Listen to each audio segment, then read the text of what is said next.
रोहन को अपने पापा डॉक्टर मेहरा की छुपाई दूसरी मेटल बॉल मिल गई थी, लेकिन उसे इस बॉल के मिलने की इतनी खुशी नहीं थी जितनी इसके मिलने के तरीके की हैरानी थी।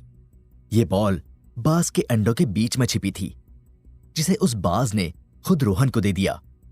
अब यहां हैरत की बात यह थी कि उस बाज को ऐसा करने के लिए 6 साल की पिंकी ने कहा था। उसने उस बाज से चिड़िया की भाषा में कुछ बात की और उस बाज ने उस बॉल को खुद उसके घोंसले से फेंक दिया। क्या तुमने अभी अभी उस चिड़िया से बात करके उसे बॉल फेंकने को कहा? रिया ने हैरान होकर पिंकी से पूछा। हाँ, पिंकी ने जवाब दिया, जिसे सुनकर वहां मौजूद सभी लोग हक्के बक्के रह गए।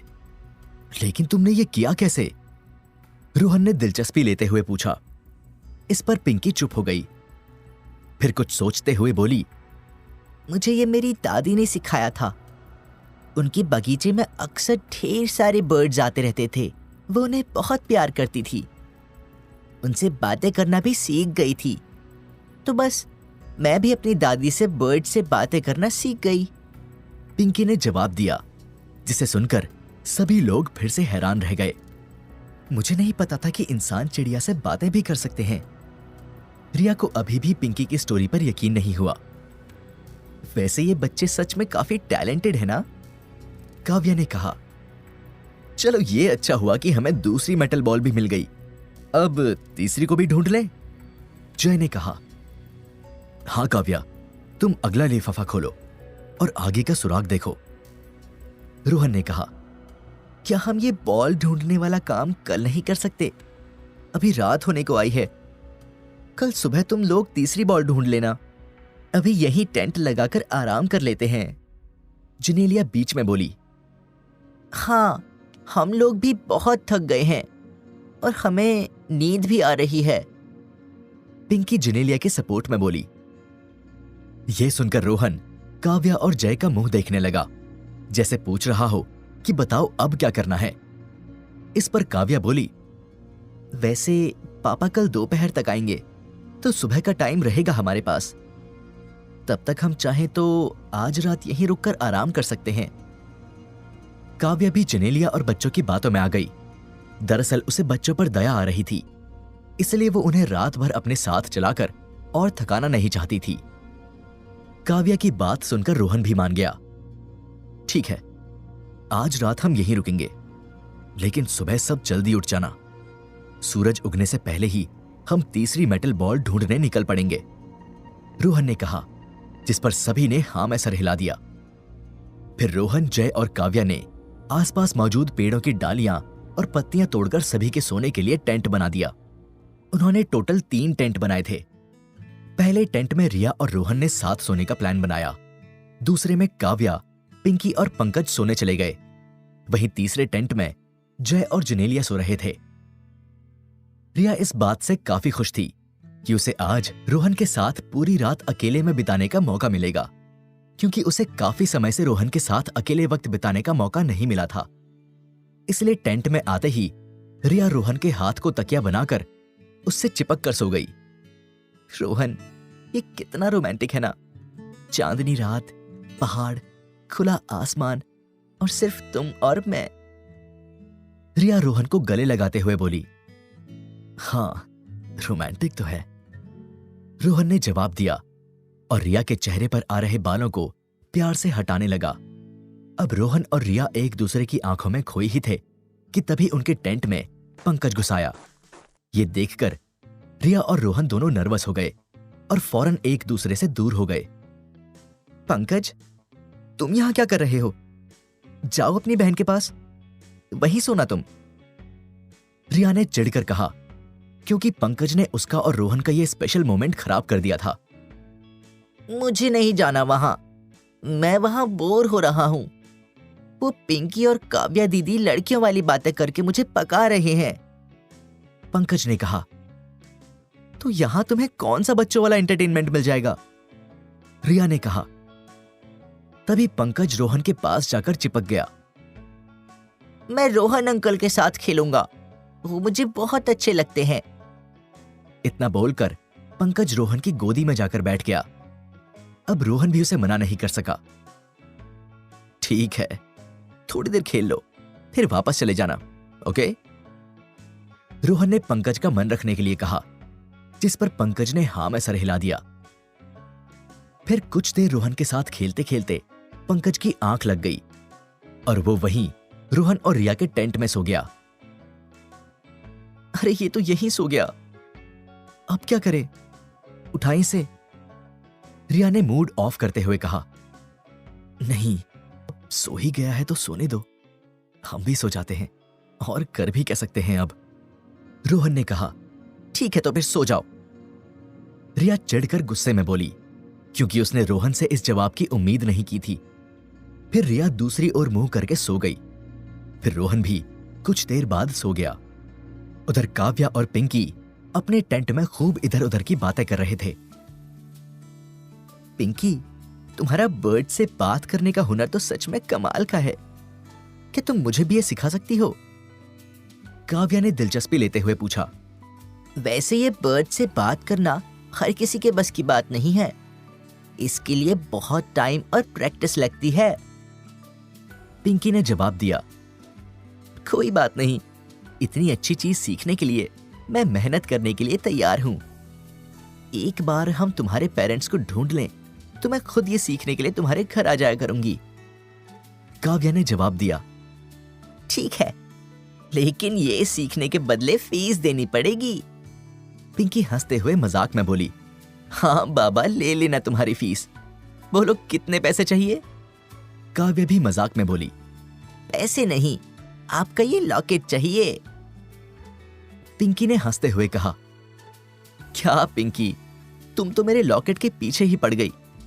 इसे छोड़कर तुम जो मांगोगी तुम्हें मिल जाएगा। काव्या ने कहा। फिलहाल तो मुझे किसी और चीज की जरूरत नहीं है। खैर, अब सो जाते हैं, बहुत नींद आ रही है। Good night. इतना बोलकर पिंकी फौरन अपनी आंखें बंद करके सो गई। अरे, ये तो इतनी जल्दी सो गई। लगता है थकान की वजह से आंख लग गई होगी। काव्या ने मन ही मन सोचा। फिर वो भी सो गई। उधर जय और जनेलिया के टेंट में दोनों एक दूसरे का हाथ पकड़कर बैठे थे। जय इस दौरान काफी नर्वस भी लग रहा था। वैसे मैंने सोचा नहीं था कि हम दोनों को इतनी जल्दी एक साथ अकेले में पूरी रात बिताने का मौका मिलेगा। जय शर्माते हुए बोला। हाँ, सोचा तो मैंने भी नहीं था, लेकिन अच्छा है, इसी बहाने हम दोनों एक दूसरे को और करीब से जान लेंगे। जनेलिया जय के नजदीक आकर बोली, जिससे जय के दिल की धड़कन और भी बढ़ने लगी। जेनी, ये सब कुछ जल्दी नहीं हो रहा? जय अनकंफर्टेबल होकर बोला। हाँ, मे बी, बट क्या फर्क पड़ता है, मजा भी तो आ रहा है ना। जनेलिया जय के और करीब आकर बोली, जिस पर जय पिघल गया और फिर दोनों एक दूसरे की बाहों में बाहें डालकर प्यार करने लगे और कुछ देर बाद सो गए। अगली सुबह करीब 4 बजे मच्छरों के काटने से जय की नींद खुली। यार, यहाँ कितने सारे मच्छर हैं, लगता है आज ही मेरा पूरा खून चूस कर ही दम लेंगे। जय नींद में बड़बड़ाया। फिर वो नींद में ही करवट लेकर जनेलिया पर हाथ रखने लगा। जेनी, तुम्हें तो मच्छरों ने नहीं सताया। लेकिन जय का हाथ जनेलिया पर जाने की बजाय जमीन पर चला गया। जेनी, जेनी, कहाँ चली गई तुम? जय ने नींद में जनेलिया को हाथ से अपने आसपास ढूंढा, लेकिन जब वो उसे कहीं नहीं दिखी तो उसने अपनी आंख मलते हुए खोल ली। फिर एक झटके में उसकी सारी नींद उड़ गई। जय ने देखा कि जनेलिया टेंट के अंदर नहीं थी। जेनी, जेनी, कहां हो तुम? जय ने टेंट के बाहर निकलकर आवाज लगाई, लेकिन उसे दूर दूर तक कोई नहीं दिखा। ऐसे में वो टेंशन में आ गया और उसने काव्य के टेंट में जाकर उसे जगा दिया। काव्य दीदी उठिए, जेनी वो कहीं गायब हो गई है, मिल नहीं रही। गायब हो गई है मतलब? अरे यहीं कहीं होगी, कहां जाएगी? काव्या नींद में बड़बड़ाई, लेकिन जब उसने अपनी आंखें खोली तो उसकी भी नींद उड़ गई। पिंकी भी उस टेंट में नहीं थी। फिर दोनों टेंशन में आकर रोहन के टेंट में घुसे। रोहन, पिंकी और जनेलिया गायब हो गए, मिल नहीं रहे। काव्या ने रोहन को उठाते हुए कहा। तभी रिया भी उठ गई। अरे, पंकज भी आ नहीं है, वो भी कहीं गायब हो गया। रिया ने हैरान होकर कहा। यह सुनकर रोहन की नींद भी उड़ गई। अब वो समझ गया था कि कुछ तो गड़बड़ है। तभी रोहन ने अचानक कुछ ऐसी चीज नोटिस की जिसे देखकर सबके पैरों तले जमीन खिसक गई। हमारे लॉकेट, वो कहां है? रोहन ने टेंशन में आकर बोला। यह सुनकर जय और काव्या ने भी अपने गले टटोले और रोहन की तरह उनके भी लॉकेट्स गायब थे। अब सभी को यह समझते देर नहीं लगी कि दाल में कुछ काला है। वो बच्चे और जनेलिया, ढूंढो ने, जल्दी! रोहन हड़बड़ी में बोला। फिर सभी टेंट के बाहर निकल गए और पिंकी, पंकज और जनेलिया को ढूंढने लगे। तभी रोहन दौड़ता हुआ पहाड़ी के किनारे गया। अचानक उसे पहाड़ी के निचले हिस्से पर 3 लोग भागते दिखे। जब रोहन ने ध्यान से देखा तो उसे 2 बच्चे और एक महिला भागती हुई दिखाई दी। रोहन को दूर से उनके चेहरे भले ही नहीं दिखे, लेकिन वो ये समझ गया कि ये जरूर पिंकी, पंकज और जनेलिया ही होंगे। वो रहे वो तीनों, शायद हमारे लॉकेट लेकर भाग रहे हैं, रोहन चिल्लाकर बोला, जिसे सुनकर रिया, काव्या और जय भी वहां आ गए। वो लोग तो काफी दूर तक निकल गए हैं, हम रास्ते पर दौड़कर भी जाएंगे तो तब तक तो वो लोग कहीं गायब हो चुके होंगे, काव्या ने चिंता जताते हुए कहा। तभी रोहन कुछ सोचने लगा और बोला, ठीक है, तुम लोग नॉर्मल रास्ते से फटाफट जाओ, तब तक मैं शॉर्टकट लेकर उन्हें रोकता हूं। शॉर्टकट लेता हूं मतलब? काव्या ने कंफ्यूज होकर पूछा। तभी रोहन ने वो किया जिसकी उम्मीद किसी को नहीं थी। उसने पहाड़ी के किनारे से एक जोरदार छलांग लगा दी और फिर तेज रफ्तार से पहाड़ी की खड़ी चट्टानों, पेड़ों पर कूदता फांदता नीचे जा पहुंचा। ऐसा करके वो सीधा पहाड़ी के निचले वाले रास्ते से भाग रहे पंकज, पिंकी और जनेलिया के सामने अचानक से आकर खड़ा हो गया। रोहन का ये स्टंट देखकर ऊपर पहाड़ पर खड़े रिया, काव्या और जय हक्के बक्के रह गए। ये लड़का भी ना हमेशा अपने कारनामों से सबको चौंका देता है, काव्या ने खुश और हैरान होकर कहा। चलो, रोहन उन्हें रोक रहा है, तब तक हम जल्दी से वहां पहुंचकर उसकी मदद करते हैं, जय ने कहा, जिस पर सभी ने हां में अपना सर हिला दिया और फिर नॉर्मल रास्ते से होते हुए नीचे उतरने लगे। उधर जब पिंकी, पंकज और जनेलिया ने अचानक से अपने सामने रोहन को खड़ा देखा तो उनके होश उड़ गए। तुम यहां कैसे आ गए? जनेलिया ने हैरान होकर कहा। पहले तुम बताओ, तुम तीनों यहां क्या कर रहे हो? रोहन ने सख्त आवाज में पूछा। वो बच्चों को उनके मम्मी पापा की याद आ रही थी तो मैं उन्हें छोड़ने जा रही थी, जनेलिया हड़बड़ी में बात घुमाते हुए बोली। अच्छा, सुबह सुबह मैं ही मिला क्या बेवकूफ बनाने के लिए? लाओ हमारे लॉकेट्स वापस कर दो, रोहन ने कड़क आवाज में कहा। लॉकेट? कौन सा लॉकेट? हमारे पास कोई लॉकेट नहीं है, पिंकी मासूम बनकर बोली। वही लॉकेट जो पंकज ने अपनी जेब में छिपा रखा है, रोहन ने जवाब दिया। दरअसल रोहन ने पंकज की जेब से बाहर आती अपनी लॉकेट की चेन पहचान ली थी, इसलिए वो 100% श्योर था कि बाकी के लॉकेट्स भी इन तीनों के पास ही होंगे। ठीक है, अब जब हमारी पोल खुल ही गई है तो नाटक करने से कोई फायदा नहीं, पंकज ने कहा और फिर उसने अपने चेहरे पर लगा बच्चे का मास्क निकाल दिया। उसके ऐसा करते ही पिंकी ने भी अपना बच्चों वाला मास्क निकाल फेंका। अब रोहन इन बच्चों का असली रूप देखकर हैरान रह गया। ये दोनों कोई बच्चे नहीं बल्कि एक बौना आदमी और एक बौनी महिला थे। तो अब क्या होगा आगे? आखिर कौन है ये लोग और क्यों चुराया उन्होंने ब्लू स्टोन लॉकेट? क्या रोहन इनसे अपना लॉकेट वापस ले पाएगा? जानने के लिए सुनिए सीक्रेट मिलियनियर का अगला। पिंकी, पंकज और जनेलिया रोहन और उसके साथियों का ब्लू स्टोन लॉकेट लेकर भाग रहे थे, लेकिन एंड टाइम पर रोहन उनके सामने आकर खड़ा हो गया।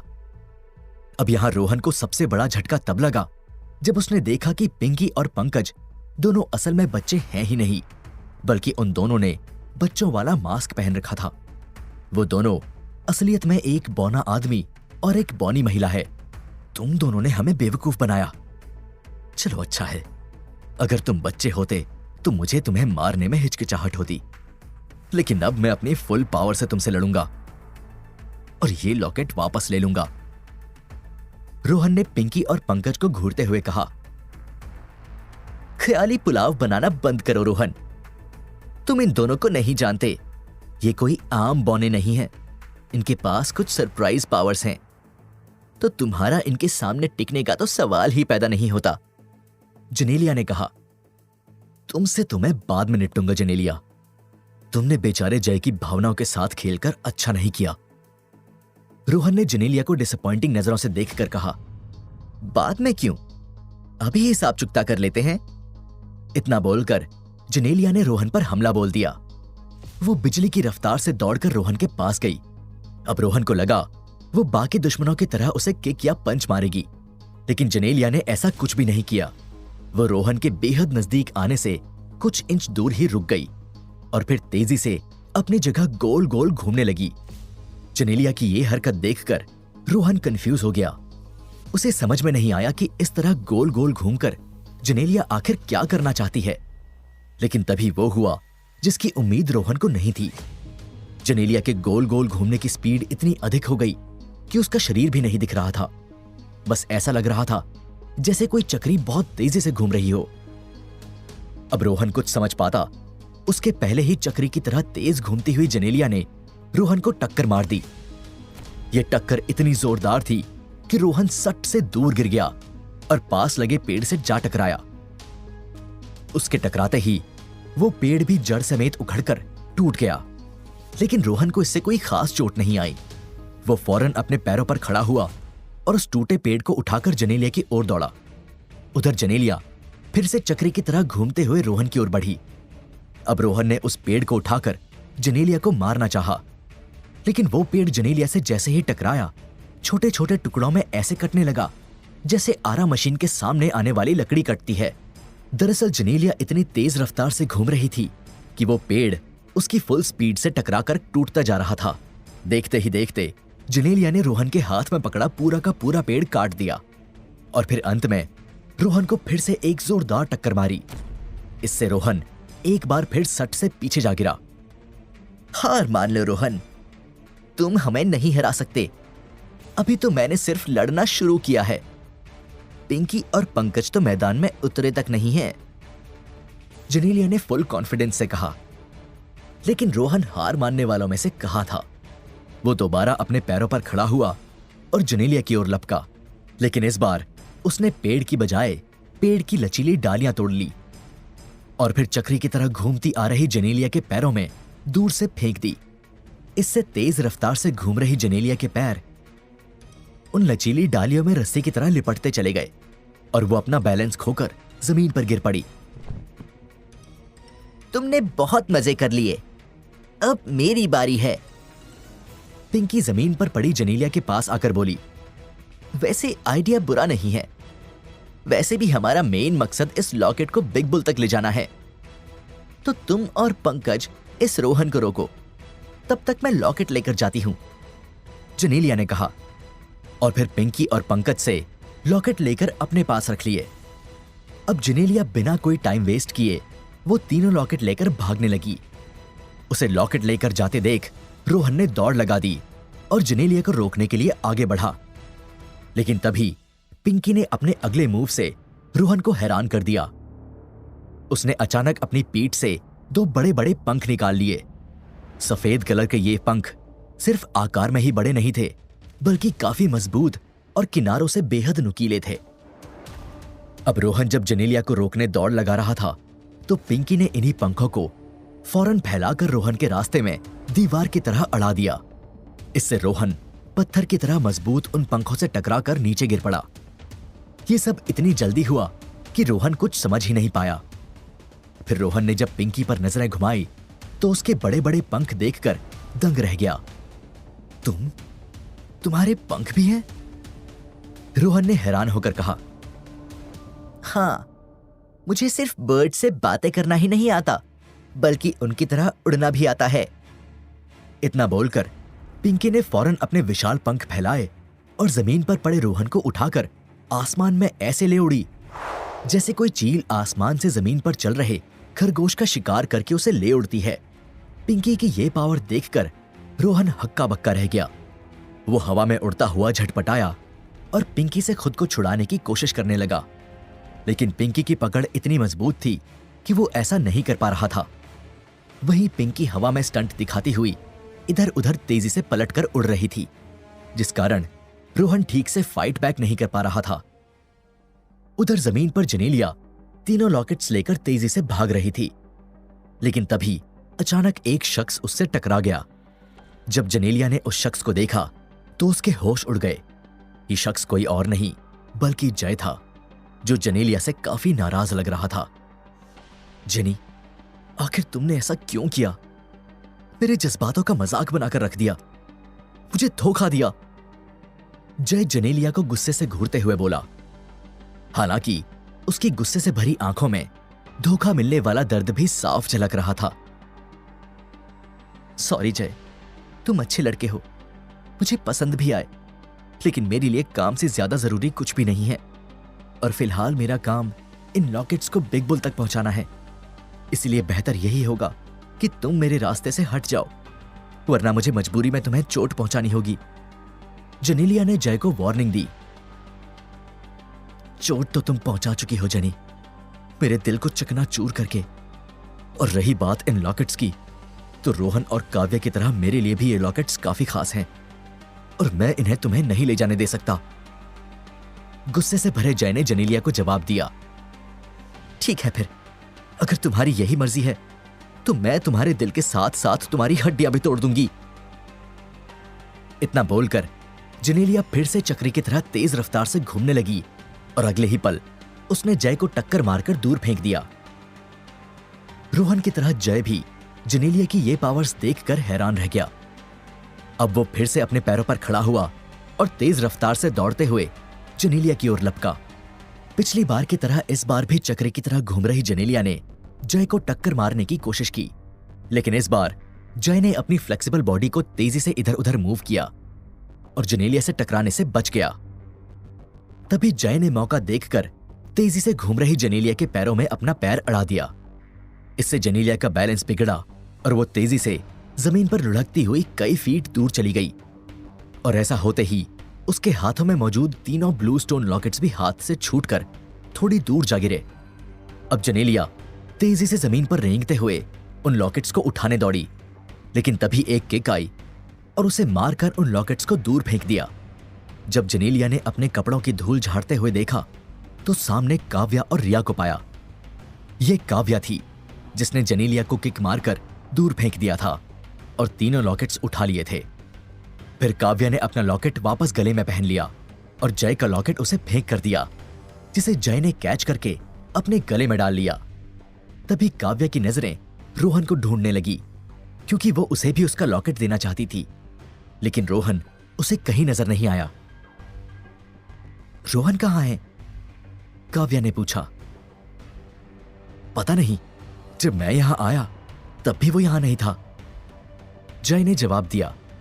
तभी काव्या की नजरें पंकज पर पड़ी, जिसे देखकर वो हैरान रह गई, क्योंकि उसका चेहरा बदल चुका था।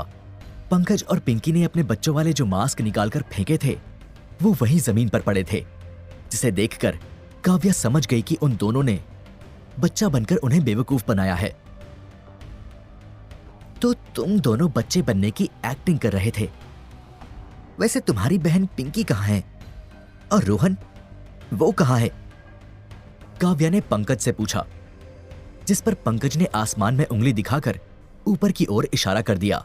ये देखकर काव्या, जय और रिया तीनों आसमान में कंफ्यूज होकर देखने लगे कि ये पंकज उन्हें ऊपर क्या दिखा रहा है।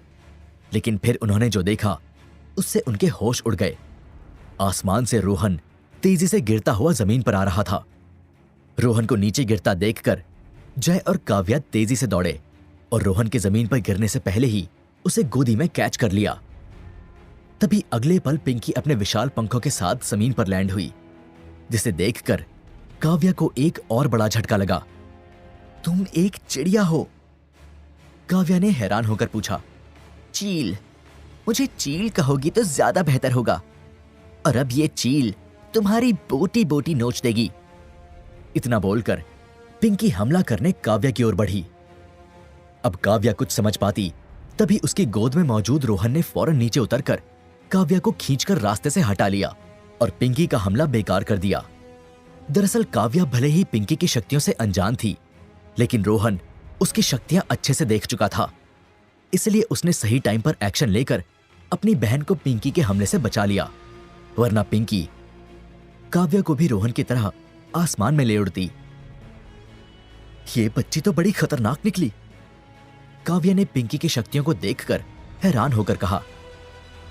हाँ, इन्हें भी बिग बुल ने हमसे लॉकेट छीनने के लिए भेजा है, तो तुम थोड़ा सतर्क रहना, रोहन ने सलाह दी, जिस पर काव्या ने हां में सर हिला दिया और साथ ही रोहन का लॉकेट उसके गले में पहना दिया। अब रोहन, काव्या और जय को अपने लॉकेट्स भले ही वापस मिल चुके थे, लेकिन उन्हें अभी भी बिग बुल के भेजे इन अनोखे विलेंस से दो दो हाथ करना था। इसलिए वो तीनों दुश्मनों के सामने सीना तानकर लाइन से खड़े हो गए। मैं जेनी से लड़ाई करूंगा, आखिर मुझे इससे पुराना हिसाब जो चुकता करना है, जय ने जनेलिया को घूरते हुए कहा। और मैं पिंकी से मुकाबला करूंगी, इसने मेरा भरोसा तोड़कर अच्छा नहीं किया, काव्या ने कहा। तो क्या मुझे इस छोटू उस्ताद से लड़ना होगा? मैं इस बच्चे को नहीं मार सकता, रोहन ने पंकज की ओर देखकर कहा। वो वहां साइज में सबसे छोटा था और रोहन उससे लड़ने में अनकंफर्टेबल फील कर रहा था। उसने सोचा उसे कोई दमदार ओपोनेंट मिलना चाहिए। तभी रोहन की बात सुनकर पंकज को गुस्सा आ गया। बच्चा किसको बोला बे? मैं पूरे 18 साल का हूं, और हां, मेरी सिर्फ हाइट छोटी है, पावर्स नहीं, पंकज नाम के उस बौने आदमी ने कहा, और फिर जमीन में एक जोरदार पंच मारा। इससे एक बड़ा धमाका हुआ और चारों ओर धुआं छा गया। फिर जब धुआं छटा तो सबने देखा कि पंकज ने जहां पंच मारा था वहां जमीन में एक बहुत बड़ा गड्ढा हो गया है। ये देखकर रोहन और उसके साथी हैरान रह गए। तो अब क्या होगा आगे? क्या रोहन और उसकी टीम इन अनोखे विलेन से मुकाबला कर पाएगी या फिर इनसे हार जाएगी? जानने के लिए सुन। वियतनाम, सुबह का समय। पहाड़ी पर पिंकी, पंकज और जनेलिया लॉकेट लेकर भाग रहे थे, लेकिन रोहन और उसकी टीम ने उनका रास्ता रोककर अपने लॉकेट्स वापस ले लिए थे। लेकिन अब दोनों पक्षों में घमासान लड़ाई छिड़ चुकी थी। रोहन चक्री की तरह तेज घूमने वाली जनेलिया से फाइट करने वाला था।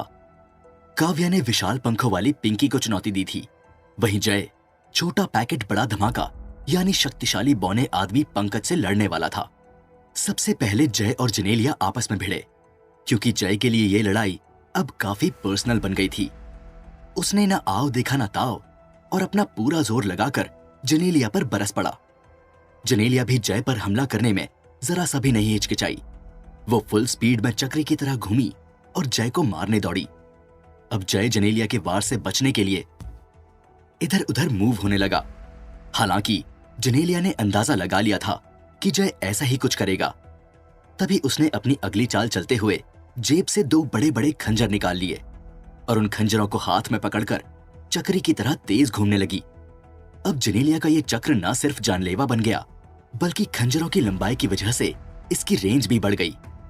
जनेलिया ने ये सब इतनी फुर्ती से किया कि जय कुछ समझ ही नहीं पाया और जनेलिया से बचने का उसका पैरामीटर गड़बड़ा गया। फिर अगले ही सेकंड तेज खंजरों से लैस जनेलिया का चक्र जय के एक हाथ से टकरा गया और जय की बाजू पर खंजर का एक बड़ा सा कट लग गया। इससे जय को बहुत तेज दर्द हुआ। आह! जय दर्द से चीखा। मैंने सुना था प्यार में धोखा मिले तो बहुत दर्द होता है, आज अपनी आंखों से देख भी लिया, जनेलिया ने मजाक करते हुए कहा और फिर दोबारा जय की ओर हमला करने बढ़ी। लेकिन जय इस बार सतर्क हो गया और किसी तरह जनेलिया के हमलों से बचने की कोशिश करने लगा। दूसरी ओर काव्या और पिंकी की फाइट भी शुरू हो चुकी थी। पिंकी ने चील की तरह अपने हाथ और पैरों के नाखून को बड़ा कर लिया था और वो काव्या पर उससे लगातार हमले कर रही थी। काव्या भी पिंकी के हमलों से बच रही थी, लेकिन उसे जवाबी हमला करने का कोई मौका नहीं मिल रहा था। उसकी वजह यह थी कि पिंकी अपने हाथ और पैरों के साथ पंखों से भी काव्या पर वार कर रही थी। इसलिए ये ऐसा था जैसे पिंकी के पास दो एक्स्ट्रा हाथ हों और काव्या को उन चारों हाथ से एक साथ मुकाबला करने में दिक्कत हो रही थी। हार मान लो काव्या, तुम्हारी इतनी औकात नहीं कि मुझे हरा सको। पिंकी काव्या पर हमला करते हुए बोली। कौन किसे हराएगा ये अभी कुछ देर में पता चल जाएगा, काव्या ने कहा।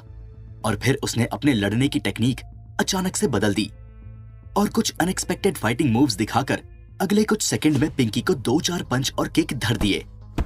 इसमें एक किक तो इतनी पावरफुल थी कि पिंकी जमीन पर जा गिरी और उसके मुंह से हल्का सा खून निकल आया। लेकिन ये देखकर पिंकी का गुस्सा 7वें आसमान पर जा पहुंचा और वो अपने दोनों पंख फैलाकर काव्या के ऊपर तीखी आवाज में ऐसे चिल्लाई जैसे चील गुस्से में चिल्लाती है। और फिर अगले ही पल पिंकी पंखों के सहारे तेजी से उड़ते हुए काव्या की ओर गई और उसे पकड़ते हुए आसमान में ले गई। खुद को अचानक से आसमान में पाकर काव्या थोड़ी नर्वस हो गई। पिंकी ने इसी बात का फायदा उठाया और काव्या को हवा में उछाल उछाल कर मारने लगी। वो काव्या को जमीन पर नहीं गिरने दे रही थी, बस हवा में उछालकर और पंच और किक मारकर उसके साथ ऐसे खेल रही थी जैसे चील अपने शिकार को खाने से पहले उसके साथ खेलती है। दूसरी ओर रोहन को अभी भी समझ में नहीं आ रहा था कि वो छोटी सी हाइट वाले पंकज से लड़ना कहां से स्टार्ट करे। ऐसे में पंकज ने उसकी ये दुविधा दूर कर दी और आगे रहकर रोहन पर हमला बोल दिया। पंकज दौड़ने की बजाय बंदर की तरह उछलता कूदता हुआ रोहन की ओर लपका। इससे रोहन को यह प्रिडिक्ट करने में दिक्कत हो रही थी कि वो अब किस डायरेक्शन से हमला करेगा। फिर जब पंकज कूदता फांदता रोहन के पास पहुंचा तो उसने उसे चौंका दिया। पंकज ने रोहन को पंच या किक नहीं मारी, बल्कि वो सीधा उछलकर रोहन के सर पर बैठ गया और फिर रोहन के कान को मुंह में लेकर उसे जोर से काटने लगा। इससे रोहन को बहुत तेज दर्द हुआ। वो झटपटाया और पंकज को अपने ऊपर से हटाने लगा, लेकिन पंकज ने रोहन का कान इतनी जोर से पकड़ रखा था कि वो छोड़ने का नाम ही नहीं ले रहा था। तभी रोहन ने अपने सर पर बैठे पंकज को पास पड़े एक बड़े से पत्थर पर दे मारा। इससे टकराने पर वो पत्थर टूटकर चकनाचूर हो गया और पंकज ने रोहन का कान आखिर छोड़ दिया। हालांकि उसने रोहन का कान इतनी जोर से काटा कि उससे खून बहने लगा। बाप रे, ये लड़ाई का कैसा अजीब तरीका है। दूर खड़ी रिया पंकज के फाइटिंग स्टाइल को देखकर बोली। उधर रोहन भी पंकज के फाइटिंग मूव्स समझने की कोशिश कर रहा था, लेकिन वो कुछ समझता तभी पंकज फिर से उसी पैटर्न में कूदता फांदता हुआ रोहन की ओर लपका। लेकिन इस बार रोहन ने उस पर किसी गम की तरह नजरें चिपका ली थी, इसलिए पंकज जैसे ही उस पर हमला करने कूदा, रोहन ने उसे एक किक मारना चाहा। लेकिन रोहन ने किक मारने के लिए जैसे ही अपना पैर पंकज की ओर बढ़ाया, वो रोहन के पैर से ही चिपक गया और फिर अगले पल उसने रोहन के पैर पर जमकर काट लिया। आह! रोहन फिर दर्द से चीखा। पंकज की बाइट काफी खतरनाक थी। उसने अपने सभी दांत रोहन के पैर पर गड़ा दिए थे। अब रोहन कभी अपना पैर झटकता तो कभी अपने हाथों से पंकज को मारता, लेकिन वो पंकज इतना जिद्दी था कि रोहन के पैर छोड़ने का नाम ही नहीं ले रहा था। तभी रोहन की नजर जमीन पर पड़े एक पंख पर पड़ी। ऐसे में रोहन ने उस पंख को उठाया और उसे पंकज की बॉडी पर जगह जगह सहलाने लगा। इससे पंकज को गुदगुदी होने लगी और उसकी हंसी छूट गई, जिसके चलते उसने रोहन का पैर कुछ सेकंड के लिए छोड़ दिया। रोहन को भी बस इसी मौके की तलाश थी। पंकज ने जैसे ही अपने दांतों की पकड़ उसके पैरों से हटाई, उसने फौरन पंकज को एक किक मारकर दूर फेंक दिया। फिर दौड़कर उसके पास गया और एक पंच मारकर और दूर फेंक दिया। अब रोहन पंकज को उठने का मौका ही नहीं दे रहा था और लगातार उसको मारते जा रहा था। रोहन की इस टेक्निक से पंकज को चिढ़ मचने लगी। फिर अगली बार जब रोहन ने उसे किक मारकर दूर फेंका तो वो फौरन एक्टिव हुआ और जमीन पर लगातार पंच मारने लगा। इससे जमीन में गड्ढा होने लगा और वो उसमें समाने लगा। ये देखकर रोहन कंफ्यूज हुआ। उसे लगा कि पंकज भागने की कोशिश कर रहा है, लेकिन अगले ही पल पंकज ने जो किया उसकी उम्मीद रोहन को भी नहीं थी। वो जमीन में गड्ढा खोदकर गायब जरूर हो गया था, लेकिन फिर अगले ही पल रोहन जहां खड़ा था वहां जमीन के अंदर से गड्ढा खोदकर बाहर निकला और रोहन की पीठ से चिपककर उसका गला दबोच लिया। अब रोहन की पीठ पर बैठा पंकज अपने दोनों हाथों से रोहन का गला दबा रहा था। रोहन ने इस बार भी उसे खुद से दूर करने की कोशिश की। कभी हाथ से मारा तो कभी अपनी पीठ चट्टानों पर दे मारी, लेकिन इस बार पंकज रोहन का गला छोड़ने को तैयार ही नहीं था। इससे रोहन को अब धीरे धीरे सांस लेने में दिक्कत होने लगी थी। उधर जय और जनेलिया के बीच भी कांटे की टक्कर चल रही थी। हालांकि जनेलिया कुछ समय की लड़ाई के बाद जय पर भारी पड़ने लगी। वो अपने दोनों हाथों में खंजर लिए चक्री की तरह घूम घूम कर जय को कई चोटों के निशान दे रही थी। फिर एक पल ऐसा आया जब जय घायल होकर जमीन पर गिर पड़ा। ये देखकर जेनेलिया ने घूमना बंद कर दिया। मैंने तुमसे पहले ही कहा था, रास्ते से हट जाओ जय, अब देख लिया क्या हुआ। जेनेलिया ने जय से कहा, आखिर तुम ऐसा क्यों कर रही हो जेनी? मुझे लगा था कि तुम एक अच्छी लड़की हो, हम दोनों की जोड़ी बेस्ट रहेगी। मैंने तो हम दोनों के फ्यूचर को लेकर प्लानिंग करना भी शुरू कर दिया था, लेकिन तुमने सब बर्बाद कर दिया। जय दुख और गुस्से से बोला, देखो जय, सीधी सी बात है, मुझे इस काम के बदले अच्छी खासी रकम मिली है, इसलिए ये लॉकेट तो मैं लेकर रहूंगी। अब तुम मेरे बॉयफ्रेंड हो तो मैं तुम्हें फिर से एक और मौका देती हूं। ये लॉकेट चुपचाप मुझे दे दो, और अगर नहीं दिया तो? जय ने जेनेलिया को घूरते हुए कहा, तो मैं तुम्हारा गला चीर कर खुद ही इसे ले लूंगी। जेनेलिया गुस्से में बोली और फिर अपने दोनों खंजर से एक साथ जय के गले पर हमला करने लगी। जेनेलिया का ये रूप देखकर जय अंदर से बुरी तरह से टूट गया। अब उसके दिल में जेनेलिया को लेकर जो थोड़ा बहुत प्यार बचा था वो भी जलकर राख हो गया। अब इस प्यार की जगह जेनेलिया के लिए नफरत ने जन्म ले लिया। इस गुस्से के कारण जय की पूरी बॉडी वाइब्रेट होने लगी, उसका खून खौलने लगा, उसका रोम रोम एनर्जी से भरने लगा और अगले ही पल उसके गले में मौजूद ब्लू स्टोन लॉकेट चमक उठा। किस्मत से ये लॉकेट ठीक उसी समय एक्टिव हुआ जब जेनेलिया खंजर से जय का गला चीरने ही वाली थी।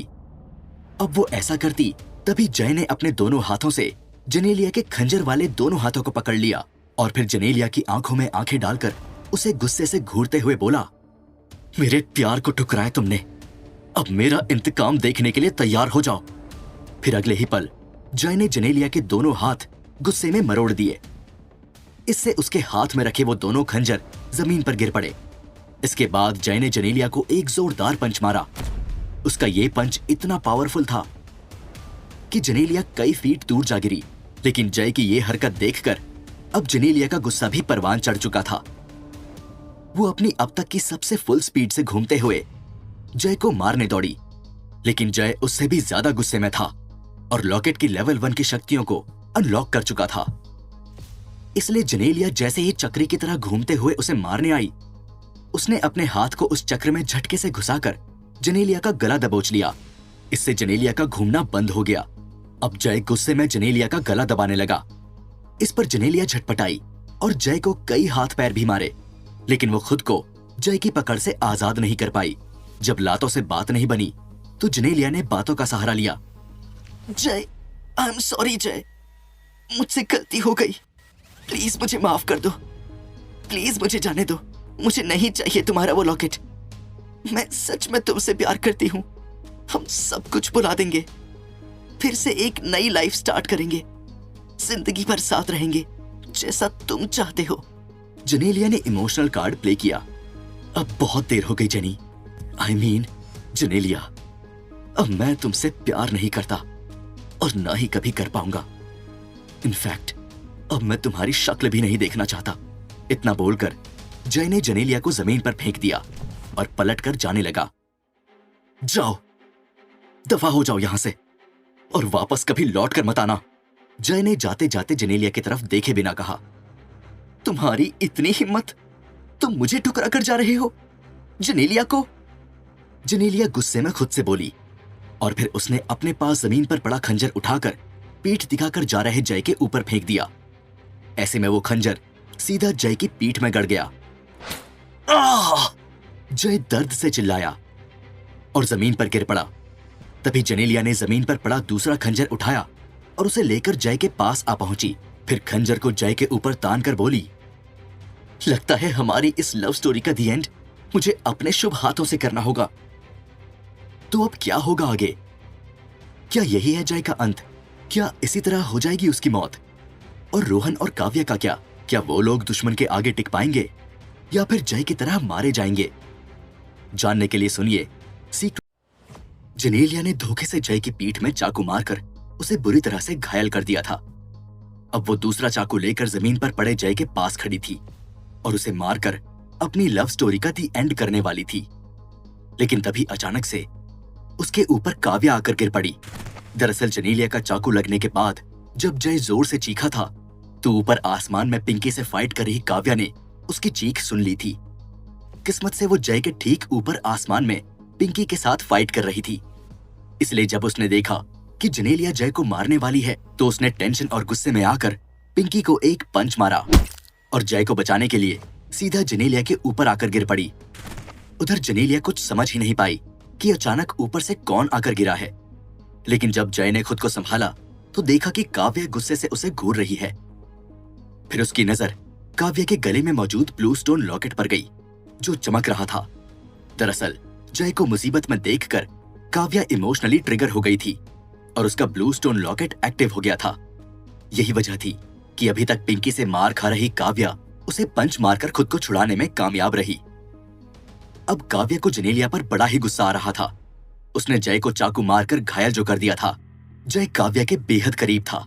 उसने बचपन से एक माँ की तरह उसका ख्याल रखा था, इसलिए जब उसने जय को अपनी आंखों के सामने घायल पड़ा देखा तो उसे बहुत दर्द हुआ और ये दर्द गुस्से में बदलकर जनेलिया पर बरस पड़ा। तुम्हारी हिम्मत भी कैसे हुई मेरे भाई को चोट पहुंचाने की, काव्या गुस्से में बोली और फिर जनेलिया को एक के बाद एक कई पंच और किक मारने लगी। गुस्से की वजह से काव्या अपना पूरा जोर लगाकर जनेलिया को मार रही थी। वहीं जनेलिया काफी देर से जय से फाइट कर रही थी, इसलिए उसके पास फाइट बैक करने के लिए कोई एनर्जी नहीं बची थी, जबकि काव्या ने अभी अभी ही अपने लॉकेट को एक्टिव किया था, इसलिए उसके शरीर में तो एनर्जी का सैलाब सा उमड़ पड़ा था। यही वजह थी कि महज 1 मिनट की फाइट में ही काव्या ने जनेलिया को चारों खाने चित कर दिया था और वो अधमरी होकर जमीन पर गिर पड़ी। जनेलिया को ठिकाने लगाने के बाद काव्या ने एक पल के लिए सांस ली ही थी कि तभी आसमान से हवा का एक झोंका आया और काव्या पर हमला करके उसे जमीन पर पटक दिया। ये पिंकी थी जिसने काव्या पर फिर से हमला बोल दिया था। हमारी लड़ाई अभी भी अधूरी है, चलो उसे पूरा करते हैं, पिंकी ने कहा। फिर जमीन पर पड़ी काव्या पर अपने नुकीले पंजों से हमला बोल दिया। हालांकि लेवल 1 की शक्तियों से भरी काव्या आसानी से इन हमलों से बच गई और जवाबी हमला करते हुए पिंकी पर पंच और किक बरसाने लगी। फिर कुछ देर में काव्या पिंकी पर भारी पड़ने लगी और इस फाइट में एक मोमेंट ऐसा आया जब काव्या ने पिंकी को जोरदार किक मारी और वो जमीन पर लुढ़कती हुई दूर जा गिरी और फिर आंखें बंद करके वहीं पड़ी रही। ये देखकर काव्या घायल पड़े जय के पास जाने लगी। अरे नहीं, तुम्हारा तो बहुत खून बह चुका है, काव्या टेंशन में आकर बोली। फिर उसने जय की पीठ में गड़ा खंजर निकाल दिया। जय दर्द के मारे चीखा। इतनी देर में रिया भी वहां आ गई। हमें इस खून को रोकना होगा, रिया ने कहा और फिर उसने अपनी जैकेट निकालकर जय की पीठ पर बांध दी। इससे जय का खून बहना रुक गया। हमें इसे अभी हॉस्पिटल ले जाना होगा, काव्या ने कहा, जिस पर रिया ने सहमति जताई और फिर दोनों जय को उठाकर ले जाने लगे। लेकिन तभी हवा का एक झोंका आया और जय को उनसे छीनकर आसमान में ले उड़ा। ये पिंकी थी जिसने अचानक से फिर हमला कर दिया था। दरअसल जय घायल था और उसके गले में अभी भी ब्लू स्टोन लॉकेट था। ऐसे में पिंकी को वो आसान शिकार लगा। उसने सोचा कम से कम वो एक लॉकेट तो छीनकर बिग बुल को दे ही सकती है। उधर काव्या और रिया कुछ समझ ही नहीं पाए कि कैसे अचानक से पिंकी जय को छीनकर हवा में ले उड़ी। लेकिन काव्या अपने भाई को इतनी आसानी से जाने नहीं देती। उसने जय की पीठ से जो खंजर निकला था उसे निशाना लगाकर आसमान में उड़ रही पिंकी की ओर फेंक दिया। इससे वो खंजर सीधा पिंकी के एक पंख पर जाकर लगा। इससे वो बैलेंस बनाकर उड़ नहीं पाई और फड़फड़ाते हुए नीचे गिरने लगी। नीचे गिरते हुए उससे जय भी छूट गया। ऐसे में काव्या दौड़कर गई और जय को जमीन पर गिरने से पहले ही अपनी गोद में कैच कर लिया। उधर पिंकी धड़ाम से आकर जमीन पर गिर पड़ी और घायल होकर इस बार सच में बेहोश हो गई। उधर रोहन और पंकज की फाइट अभी भी चल रही थी। पंकज ने रोहन की पीठ पर बैठकर उसकी गर्दन दबोच रखी थी। रोहन ने कई पैंतरे आजमा लिए, लेकिन पंकज था कि उसका गला छोड़ने का नाम ही नहीं ले रहा था। लेकिन अब रोहन के पास और टाइम नहीं था। पंकज के गला दबाने से उसे सांस लेने में काफी दिक्कत हो रही थी। उसे जल्द इस पंकज से पीछा छुड़ाने का कोई रास्ता खोजना था। तभी रोहन को अपने पापा की ट्रेनिंग याद आई, जहां उसने बिना भावुक हुए अपना ध्यान लगाकर ब्लू स्टोन लॉकेट एक्टिव कर लिया था। ऐसे में रोहन ने यहां भी ऐसा ही कुछ करना चाहा, क्योंकि अपनी जान बचाने का यही एक रास्ता बचा था। रोहन ने फौरन अपनी आंखें बंद की, अपनी सभी इंद्रियों पर फोकस किया, फिर लॉकेट को महसूस करने की कोशिश की। तभी उसे लॉकेट की शक्तियां धीरे धीरे फील होने लगी। उसके शरीर में खून बहने की गति बढ़ने लगी। उसका दिल जोरों से धड़कने लगा। उसे अपनी बॉडी हल्की लेकिन ज्यादा पावरफुल फील होने लगी और फिर देखते ही देखते उसका पूरा शरीर ऊर्जा से भर गया। फिर रोहन ने जैसे ही अपनी आंखें खोली, उसके गले में मौजूद ब्लू स्टोन लॉकेट चमक उठा। ऐसा होते ही रोहन ने अपनी पीठ पर बैठे पंकज के बाल पकड़े और उसे खींचकर हटाने लगा। अब रोहन लेवल 1 की शक्ति अनलॉक करने के बाद काफी जोर लगा रहा था। वहीं पंकज रोहन का गला छोड़ने को तैयार नहीं था। ऐसे में जब रोहन ने उसके बाल पकड़कर खींचे तो वो सभी जड़ समेत उखड़कर रोहन के हाथ में आ गए। सभी बालों के एक साथ जड़ से टूटने के कारण पंकज को असहनीय दर्द हुआ और उसने ना चाहते हुए भी अपने हाथ सर पर रखने पड़ गए। तभी रोहन ने इस मौके का फायदा उठाया और उसे अपनी पीठ से उठाकर जमीन पर पटक दिया। इससे जमीन में एक बड़ा गड्ढा हो गया। उधर पंकज इस बात से बड़ा गुस्सा था कि रोहन ने उसके बाल उखाड़कर उसे गंजा कर दिया। वो रोहन को देखकर जोर से गुस्से से दहाड़ा और फिर वहां मौजूद एक बड़ा सा पत्थर उठाकर रोहन की ओर फेंक दिया। लेकिन रोहन ने उस पत्थर पर पंच मारकर उसके टुकड़े टुकड़े कर दिए। ये देखकर पंकज और चिढ़ गया और इस बार तेजी से रोहन की ओर दौड़ा और अपने गंजे सर को धड़ाम से रोहन के पेट पर दे मारा। इससे रोहन पीछे मौजूद एक बड़ी सी चट्टान से जा टकराया और उस चट्टान में भी एक बड़ा सा गड्ढा हो गया। तभी पंकज फौरन रोहन के पास आया और उस पर पंच बरसाने लगा। लगातार आ रहे इन पंच से रोहन बार बार उस खड़ी चट्टान से टकरा रहा था और उसमें गड्ढा करता हुआ अंदर जाता जा रहा था। लेकिन अब रोहन के सब्र का बांध भी टूट चुका था। इस बार उसने पंकज का पंच पकड़ लिया और फिर झटके से उसे घुमाकर उसके साथ अपनी पोजीशन बदल ली। अब पंकज चट्टान की ओर था और रोहन उस पर मुक्कों की बरसात कर रहा था। रोहन के ये पंच इतने पावरफुल थे कि कुछ ही सेकंड में उस खड़ी चट्टान के अंदर बहुत बड़ा गड्ढा हो गया और ऐसा होते ही वो चट्टान अपने भारी वजन की वजह से नीचे गिर पड़ी। इससे वहां एक बड़ा धमाका हुआ। रोहन और पंकज दोनों उस चट्टान के मलबे के नीचे दब गए। रोहन नहीं! रिया टेंशन में आकर बोली। तभी उस मलबे में कुछ हलचल हुई। ये देखकर रिया खुश हो गई। उसे लगा रोहन बाहर निकल रहा है। लेकिन जैसे ही उस मलबे से कुछ पत्थर हवा में उछलकर इधर उधर गिरे, अंदर से पंकज बाहर निकला, जिसे देखकर रिया फिर से उदास हो गई। आखिर मैंने उस रोहन को हरा ही दिया। पंकज खुश होकर बोला। चलो अब अपना अधूरा काम पूरा किया जाए। तुम लोग शराफत से मुझे अपने लॉकेट्स दे दोगे या रोहन की तरह मार खाओगे? पंकज ने काव्या और जय की ओर देखकर कहा। अब जय तो घायल होने की वजह से लड़ने की हालत में बिल्कुल भी नहीं था। वहीं काव्या, जनेलिया और पिंकी दोनों से लड़कर अपनी काफी सारी एनर्जी गंवा चुकी थी और पंकज ने जिस तरह से रोहन को हराया था, उसके बाद काव्या के उससे जीतने के चांस कम ही लग रहे थे। अब हम क्या करेंगे काव्या? रिया डरते हुए बोली। तुम जय को संभालो, मैं देखती हूं। काव्या ने एनर्जी कम होने के बावजूद हिम्मत दिखाई और वो रिया और जय को बचाने के लिए मुकाबला करने मैदान में उतर पड़ी। तभी पंकज बिना कोई टाइम वेस्ट किए काव्या पर टूट पड़ा। कुछ ही सेकंड में उसने काव्या पर काबू पा लिया। अब काव्या के शरीर की सारी एनर्जी जा चुकी थी, लेकिन पंकज फिर भी उसे बेरहमी से मारे जा रहा था। इससे काव्या की दर्द भरी चीखें निकल रही थी। तभी पंकज ने लगभग हार मान चुकी काव्या का गला दबोच लिया। उस रोहन का गला तो मैं नहीं घोंट पाया, लेकिन तुझे जरूर तड़पा तड़पा कर मारूंगा और फिर सारे लॉकेट्स लेकर बिग बुल को दे दूंगा, पंकज ने कहा। अब पंकज की पकड़ से काव्या की सांसें अटकने लगी। उसे सांस लेने में दिक्कत होने लगी। काव्या को मुसीबत में देखकर रिया हिम्मत करके आगे आई। छोड़ दो काव्या दीदी को, छोड़ दो, रिया ने पंकज पर हाथ पैर चलाते हुए कहा, जिसका पंकज पर जरा भी असर नहीं हुआ। लेकिन रिया की इस हरकत ने उसे गुस्सा दिला दिया। रुक जा, अभी तेरा भी नंबर आएगा। इतना बोलकर पंकज ने एक पंच रिया को भी मार दिया। रिया दर्द के मारे जोर से चीखी और फिर जमीन पर गिर पड़ी। ऐसा होते ही चट्टान का वो पूरा का पूरा मलबा अचानक से हवा में उड़कर इधर उधर बिखर गया। और उसके अंदर से रोहन बाहर निकला। मेरे दोस्तों को छोड़ दो! रोहन गुस्से से दहाड़ा। इस बार उसके गले में मौजूद ब्लू स्टोन लॉकेट और भी तेजी से चमक रहा था। रिया और काव्या को मुसीबत में देखकर उसने ब्लू स्टोन लॉकेट का लेवल 2 अनलॉक कर लिया था। रोहन को अपने सामने फिर से खड़ा देखकर पंकज हैरान रह गया।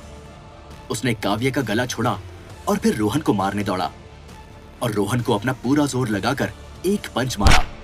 लेकिन इस बार रोहन लेवल 2 की शक्तियों से भरा हुआ था, इसलिए पंकज के इस पंच का रोहन पर कोई असर नहीं हुआ। ये देखकर पंकज के होश उड़ गए। तभी रोहन ने पंकज को सिर्फ एक पंच मारा और वो चारों खाने चित होकर गिर पड़ा।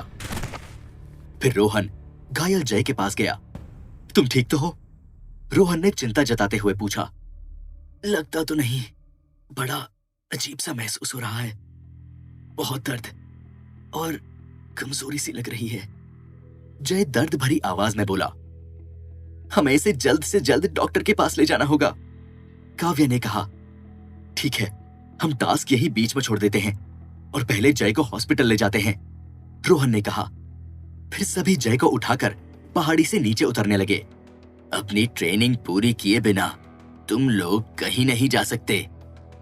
अचानक एक आवाज आई जिसे सुनकर सभी रुक गए। जब उन्होंने सामने देखा तो हैरान रह गए। ये डॉक्टर मेहरा थे। तो आखिर क्यों अपने ही बच्चों को हॉस्पिटल जाने से रोक रहे हैं डॉक्टर मेहरा? आखिर वो क्यों बच्चों से ज्यादा ट्रेनिंग को दे रहे हैं इंपॉर्टेंस? जानने के लिए सुनिए सीक्रेट मिलेनियर का अगला एपिसोड सिर्फ